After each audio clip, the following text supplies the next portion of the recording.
Je te propose donc de découvrir ici la notion de tangente. Comme tu le vois avec cette illustration, la notion de tangente est associée à la notion de pente. La pente dont profite ici un amateur de wingsuit qui va me servir d'illustration pour concrétiser dans ton esprit donc, cette notion mathématique de tangente. Alors voilà, la notion de tangente, en fait, elle apparaît dès qu'on va parler de triangle rectangle. Voilà un triangle rectangle. Alors tu sais que le triangle rectangle implique déjà les fonctions sinus et cosinus. Pour rappel ici, voilà la longueur de l'hypoténuse que j'appelle h. L'hypoténuse, je te le rappelle, c'est le côté qui est opposé à l'angle droit du triangle rectangle. Ici, j'ai représenté un angle de ce triangle.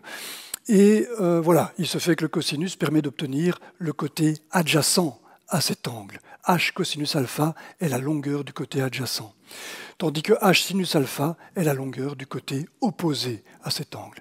Tout ça, tu le connais déjà bien. On a déjà notamment étudié abondamment la fonction sinus, et je l'ai déjà illustré. La fonction sinus permet de résoudre des petits problèmes de géométrie, tels que celui-ci. C'est l'exemple que je t'avais donné dans la séquence consacrée à l'introduction au sinus.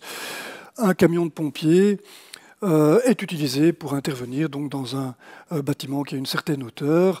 L'échelle, ici, a une longueur de 30 mètres. Elle peut être déployée avec un angle de 60 degrés. Ça veut dire que cette échelle est capable d'atteindre une hauteur h sinus alpha qui sera donnée par 30, pour 30 mètres bien sûr, fois le sinus de 60, c'est-à-dire à peu près 26 mètres. C'est la hauteur accessible avec cette échelle. Ceci illustre la fonction sinus. Alors il se fait que, voilà, quelquefois on a d'autres types de problèmes à résoudre avec ces triangles rectangles. Voici un autre exemple de problème. On va supposer que le petit personnage qui est ici cherche à mesurer la hauteur de ce bâtiment dont il est en train de regarder le toit ici. Voilà, alors ça, il peut le faire, effectivement, grâce aux fonctions sinus et cosinus, comme tu vas le voir dans quelques secondes. Il lui suffit pour ça de connaître la distance à laquelle il se trouve du bâtiment, ce qui n'est pas bien compliqué. Il peut utiliser un long décamètre, par exemple, pour connaître cette distance, ou tout simplement utiliser son GPS. Pourquoi pas, si la distance est plus importante. Bref, il connaît cette distance D. Si en plus de cette distance D, il connaît l'angle sous lequel il regarde ici le sommet de ce bâtiment, c'est ce que je vais donc appeler l'angle alpha, eh bien, connaissant ces deux paramètres géométriques, il pourra connaître la hauteur du bâtiment. Alors, juste une petite remarque ici, pour calculer cet angle, en général, on a besoin d'un dispositif qu'on appelle un théodolite, qui est muni simplement d'une lunette de visée, qui permet de viser avec grande précision ici le toit du bâtiment. Une fois qu'on a visé convenablement notre objectif, la lunette de visée a une certaine inclinaison qui est indiquée ici avec une grande précision sur le petit écran de contrôle.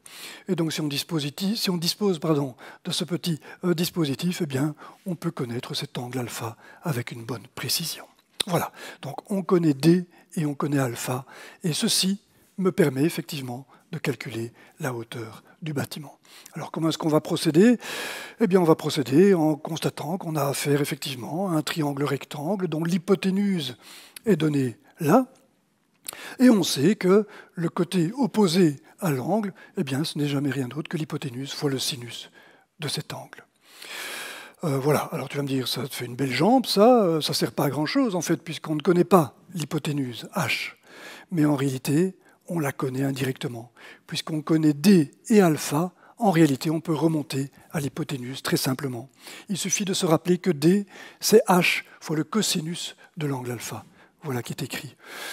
Et donc, si je divise par cosinus de chaque côté, je vois que H, c'est D sur cosinus alpha, ce que je peux bien sûr écrire ici. Et si je remplace H par D sur cosinus alpha, j'obtiens l'expression qui est ici, D sur cosinus alpha fois le sinus de alpha. Alors voilà, je peux regrouper ce résultat ici pour prendre moins de place. Voilà. J'ai la hauteur du bâtiment qui me sera donnée par D fois sinus alpha sur cosinus alpha. Et j'ai résolu mon problème puisque je connais à la fois alpha et D. Il me suffit de prendre ma calculette, de me rentrer les nombres dans cette expression-là. Voilà, je suis à une distance de 35 mètres du bâtiment et j'ai un angle de 50 degrés dans ces conditions. Et donc voilà, il me suffira de calculer le sinus et le cosinus de 50 degrés. Le sinus de 50 degrés, c'est 0,77 à peu près. Le cosinus de 50 degrés, c'est 0,64. Et donc, il me suffit de faire 35 fois 0,77 divisé par 0,64 sinus sur cosinus. C'est ce qui apparaît ici. Et si tu prends ta calculette, tu verras que c'est tout proche de 42. 42 mètres est donc à peu près la hauteur de ce bâtiment. On a donc résolu le problème. Alors voilà, quel est le problème qu'on a résolu? Je vais récapituler ici en termes mathématiques. Eh bien, ce qu'on a fait, c'est calculer le côté opposé, la longueur du côté opposé à l'angle, connaissant cet angle et connaissant la longueur du côté adjacent à cet angle. Donc voilà le résultat en termes de d et de alpha. Alors, ce calcul est tellement répandu et tellement nécessaire en pratique que les mathématiciens ont décidé d'inventer une nouvelle fonction. On est ici à un rapport de deux fonctions, la fonction sinus divisée par la fonction cosinus. Eh bien ça, on va l'appeler la fonction tangente. Alors pourquoi tangente? Ça, on le verra dans la séquence qui va suivre, qui est consacrée à l'étude de la fonction mathématique tangente, qui a donc pour définition sinus alpha sur cosinus alpha. Ceci est la définition de la fonction tangente. Alors, dans cette séquence-ci, je vais me contenter d'aspects descriptifs. Dans la séquence qui va suivre, j'étudierai en détail cette fonction tangente qui, comme tu le vois, se note TG. Pour les francophones, en tout cas, c'est le cas. On note la première lettre des deux premières syllabes, ici, tangente, TG. Voilà. Donc cette nouvelle fonction, elle est bien pratique. En particulier, on peut la calculer sur une calculatrice. On l'obtient directement. Et donc, je ne devrai plus calculer deux fois pour avoir la hauteur ici du bâtiment, pour avoir la longueur du côté opposé à l'angle. Eh bien, je n'ai pas besoin de faire deux fois un calcul. Une fois le calcul du sinus, une fois le calcul du cosinus, et puis encore faire le rapport. En fait, j'ai dû faire 3 calculs. Plutôt que de faire 3 calculs, eh bien, j'en ferai un seul en remplaçant ceci par la tangente de alpha, ce que je m'empresse bien sûr de faire. Et donc voilà, il faudra te familiariser avec cette notion. On voit que le côté opposé d'un triangle rectangle est donné par le côté adjacent fois la tangente de l'angle. Voilà, et ce sera vrai bien sûr pour tout triangle rectangle, comme celui-ci par exemple. Je vais noter l'angle alpha ici, le côté adjacent que j'appelle A ici pour adjacent. Eh bien, le côté opposé à l'angle, ce sera A fois tangente alpha. Et je répète, ce sera vrai pour n'importe quel triangle rectangle. Voilà le côté adjacent à l'angle, voilà le côté opposé qui vaut A tangente alpha. Voilà encore un exemple. Côté adjacent, côté opposé qui vaudra donc A tangente alpha. Donc voilà, si je te donne tous ces exemples, ça en fait pour commencer à te familiariser, parce que tu en auras besoin. Quelquefois, tu seras confus, tu diras que l'angle opposé ici, le côté opposé, pardon, s'obtient à partir du sinus de alpha. Et tu n'as pas tout à fait tort. On sait bien que le sinus alpha peut apparaître ici dans le côté opposé à l'angle. Mais il apparaît quand c'est l'hypoténuse qui apparaît en facteur, bien sûr. On peut dire que le côté opposé à l'angle, c'est l'hypoténuse fois le sinus de alpha. Ici, c'est bien le côté adjacent qu'on a utilisé pour l'expression du côté opposé. Okay, donc tu dois bien faire la distinction, et pour bien fixer ça dans ton esprit, je vais revenir sur cette petite problématique ici avec le triangle rectangle initial ici, et pour ça je représente son hypoténuse. Voilà, on sait que la hauteur ici du côté opposé, ce sera h fois le sinus de alpha, et on sait que ça doit être égal, bien sûr, si on veut être cohérent. Alors pour le vérifier, il suffit de se rappeler que d, c'est h fois cosinus alpha. D, je peux le remplacer donc par h fois cosinus alpha. J'aurai donc h fois cosinus alpha fois tangente, et cosinus alpha fois tangente, ça me retire le cosinus, si ça me laisse bien un sinus. J'aurai donc bien h sinus alpha. D cosinus alpha tangente, cosinus tangente c'est sinus, j'ai bien h. J'ai bien h ici fois le sinus. Je peux bien expliquer cette égalité ici. De même, si je divise par cosinus de chaque côté ici, je vois que h, c'est d sur cosinus alpha, c'est ce qu'on avait tout à l'heure pour résoudre ce problème. Si je remplace h par d sur cosinus alpha, je retrouve bien d fois sinus sur cosinus, et sinus sur cosinus, c'est bien la tangente. Bref, tu vois que tout ça est extrêmement cohérent, donc ce sera vraiment à toi d'être attentif et de savoir à quel problème tu as affaire. Je répète, si tu connais le côté adjacent, tu diras que le côté opposé s'obtient par le côté adjacent fois la tangente. Si tu connais l'hypoténuse, tu diras que le côté opposé, c'est l'hypoténuse fois le sinus. Voilà. Ceci étant mis au point, on connaît ce que c'est maintenant la tangente, on peut passer à l'illustration. Voilà donc notre ami ici, amateur de wingsuit. Alors, petite explication peut-être de ce que c'est que wingsuit. Wing en anglais, ça veut dire une aile, et suit, ça veut dire costume. C'est un costume, aile, costume. Et effectivement, on voit que notre ami ici a enfilé un drôle de costume qui forme une aile. Quand il écarte les bras et les jambes, il forme une aile à l'image d'un petit écureuil volant. Peut-être que tu as déjà vu ça. Voilà, donc il peut planer. Voilà.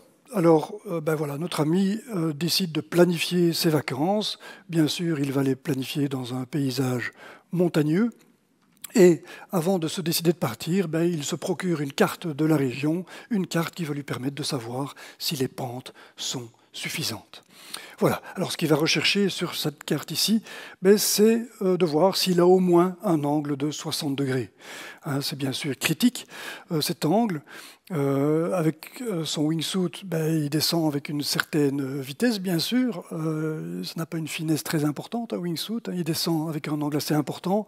Et donc, si la pente n'est pas assez raide, eh bien, c'est l'accident, bien sûr. Il devra être très prudent. Il faut que la pente soit suffisante pour qu'au moment où il se lance, il peut rester plus ou moins parallèle à la pente.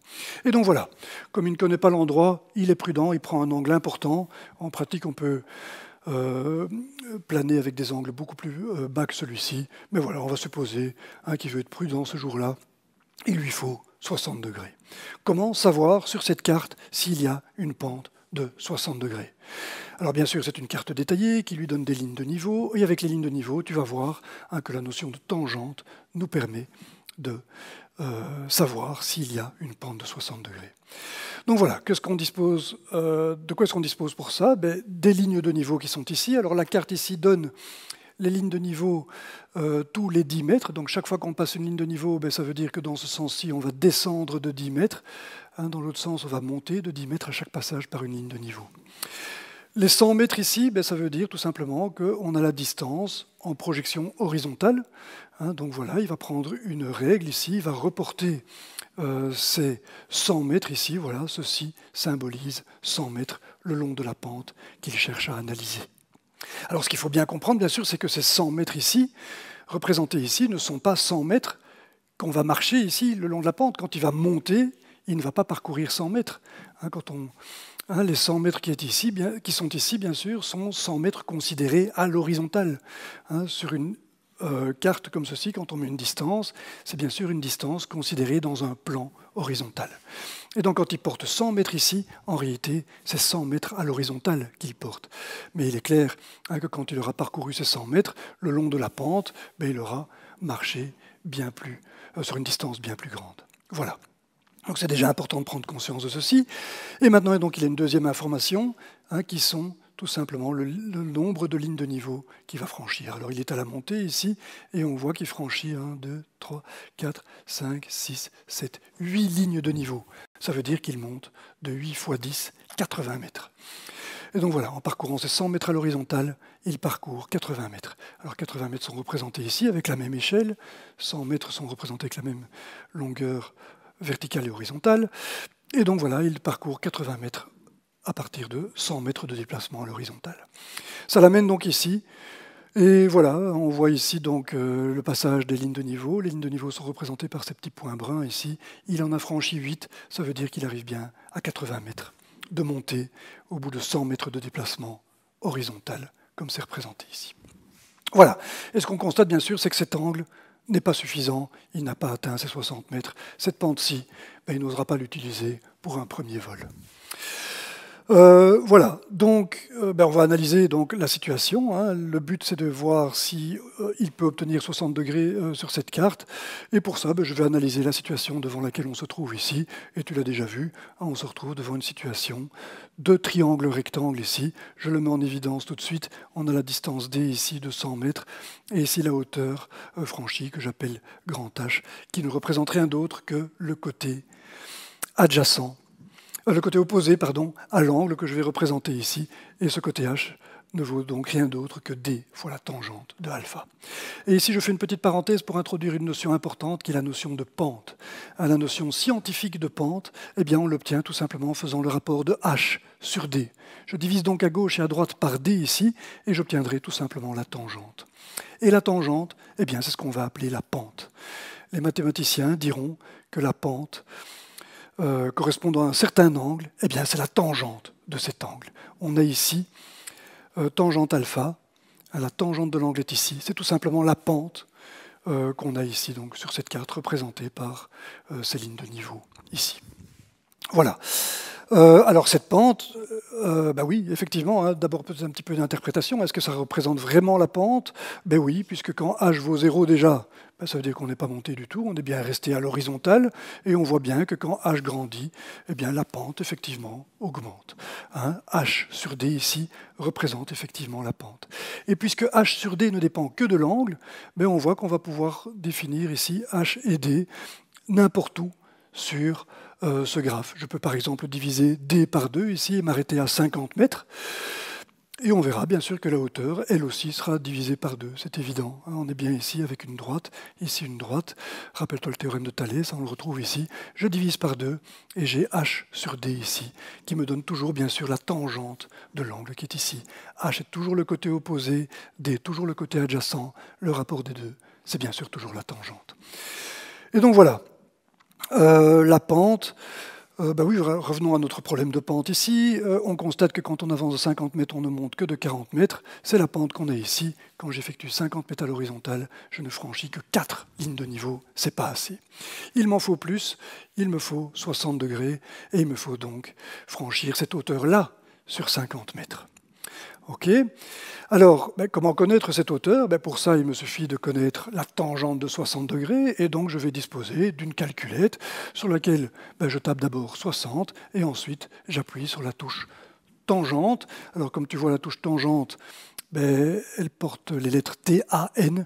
C'est tout simplement l'abréviation de tangente en anglais. La fonction tangente s'écrit TAN en anglais, et elle s'écrit TG en français. Il faudra s'habituer à ça. C'est pas très difficile. C'est assez parlant, bien sûr. Tu appuies sur cette touche après avoir entré 60 et tu obtiens un nombre qui n'est rien d'autre que la tangente de 60 degrés, qui vaut donc à peu près 1,73. C'est ce que j'écris ici. Et ça, ça me donne le rapport de H sur D. H sur D, si D vaut 50, j'ai H sur 50 et ceci me donne donc H. Et je vois donc que H vaut 1,73 fois 50. Et 1,73 fois 50, c'est 87. Et je sais maintenant, donc, enfin, si il existera une pente à 60 degrés sur ce terrain représenté donc, sur cette carte. Pourquoi? Parce que je sais que quand je vais avancer de 50 mètres à l'horizontale, eh bien, je dois traverser quasiment 9 lignes de niveau. Pour franchir quasiment 90 mètres, ici, 85 mètres, on est tout proche de 90, je dois franchir plus que 8 lignes de niveau. Alors voilà, ici je vois que les lignes de niveau sont plus serrées, peut-être que là j'y arriverai, voilà, je viens placer la règle ici, 50, je vois que je traverse 1, 2, 3, 4, 5, 6, et là, 7, on n'arrive même pas à cette ligne de niveau, ça ne va pas. Je dois en franchir quasiment 9. Ce n'est pas bon, cette pente-ci ne suffit pas. Je vois ici une zone de pente élevée encore, je peux voir si c'est le cas. Et là, on va compter 1, 2, 3, 4, 5, 6, 7, 8 et quasiment 9. On voit que la 9e, la plus épaisse ici, arrive à la graduation 5. C'est quasiment bon. Et on ne doit pas être tout à fait à 9, donc c'est parfait. On a bien ici une pente de 60 degrés. Notre ami va pouvoir s'élancer à l'aise, il sera en sécurité, il sera à 60 degrés de pente. Et voilà, donc il va pouvoir se lancer, le voici, en train de planer donc Voilà. Alors ici, on voit tout de suite que c'est plus faible que 60 degrés. Hein. C'est un expert auquel on a affaire ici, qui utilise des pentes beaucoup plus faibles et qui en profite pour rester à très petite distance du sol. Inutile de dire que ce n'est pas un sport à pratiquer. Hein. C'est beaucoup trop dangereux dans ces conditions-là, en tout cas. Voilà, c'est ici que se termine cette séquence. Hein. J'espère que tu as déjà bien compris ce que c'est que cette notion de tangente. Hein. C'est le rapport entre le côté opposé et le côté adjacent dans un triangle rectangle. Hein, c'est relativement simple, mais néanmoins, il faudra s'y familiariser.